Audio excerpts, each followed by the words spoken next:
យ៉ាក្នុងខ្លួនមានតែ400ទេចាំមើល400ហ្នឹងបរោះភីងចាប់ style អារម្មណ៍ចេញថ្មីបានអត់ខ្លួនក្រតែចាប់ event រហូតធ្វើឲ្យបរោះភីងក្រទោះបីបរោះភីងក្រមែនតែមិនដែលដើរមើលងាយអ្នកមានទេអញគ្រាន់នេះគុកបាវាមួយទៅណា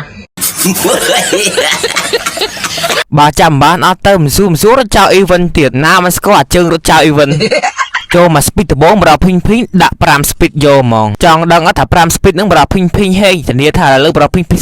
ចុយមិញហ្នឹងបរោះភីងអត់បានធ្វើ style របស់យើង style បរោះភីងមានតែចុចបន្ទាប់មកយើងដាក់មក speed មកធានាថាបានព្រោះឥឡូវបរោះភីងដឹងឡើងបិទវាឆ្លាតណាចុយមិញហ្នឹងបរោះភីងច្រឡំស្រេកដល់ពេលស្រេកចឹងវាភ័យវាឲ្យទេគេឲ្យបរោះភីងសម្រួលចិត្តចុយ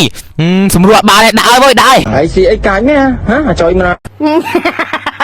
អត់អីអ្នកយើងតុបជាប់មិញអ្នកយើងតុបជាប់មិនដាក់ហ្មងដាក់ឲ្យមិញឥឡូវអ្នកយើង follow ដើម្បីបរោះភីងទុកកំហឹងបានដាច់ចិត្តមែ follow មួយមើលហើយមួយទៀតអ្នកយើងចង់ទៅរកណាដាក់ពេជ្រដែលមានតម្លៃសមរម្យថោកដូចលីមួលុយមិនសូវមានច្រើនទេប៉ុន្តែចង់រកកន្លែង website ណាលឿនហើយតម្លៃសមរម្យថោកណាត្រូវជាមួយនឹងទិញបែហ្មងដាក់ភ្លាមបានភ្លាមឲ្យចាំយូរទេ website ខាងគាត់នោះហើយ link website ខ្ញុំទុកនៅក្រោម comment បើចាក់ដាក់ទៅយើងឆាតទៅ page ទៅដើម្បីគេដាក់ឲ្យតែបើសិនឲ្យយើងចង់បាញ់ខ្លាំងជាងមុតសាហាវជាងមុតណាអ្នកទាំងយើងទិញកាស Bluetooth និងកង្ហាតកបរោះភីងបានបរោះភីងមានលូកង្ហាតកតនិងកាស Bluetooth ផ្សេងទៀតទិញខាងបរោះភីងធានាបាញ់សាហាវជាងមុតហ្មងអញ្ចឹងបើចង់បាញ់ថាយើងអាចឆាំ20ទូចមួយនេះបានភេបរោះភីងផ្ទាល់ហើយបើរកឃើញទេមកក្រោម comment ឃើញ21ហ្នឹងហើយសង្ឃឹមថាយើងជួយ support បរោះភីងមួយផងតែអីបរោះភីងនឹងតស៊ូព្រោះឥឡូវបរោះភីងរឿងសំណាងជាងមុនណោះដបងវាមកឲ្យយើងទេអាចថា2-3 speed ទៀតវានឹងឲ្យយើងព្រោះពីដើមមកបរោះភីងមិនដែលហេងទេអញ្ចឹងមករយៈ event ហ្នឹងបរោះភីងចេះតែហេងរហូតអាចថាបរោះភីងហេងវិញណោះវាឃើញបរោះភីងត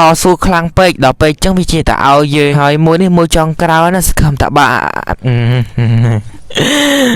អត់អីចាំមើលងាប់ហើយស្ទាយដូចមិននឹងរបស់ចឹងឯចាស់អូយប្រាស់ភីងខ្ពើមចង់បានអូជួយក្បាលកោមិនដូច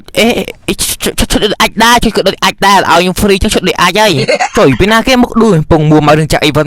ដាក់លើ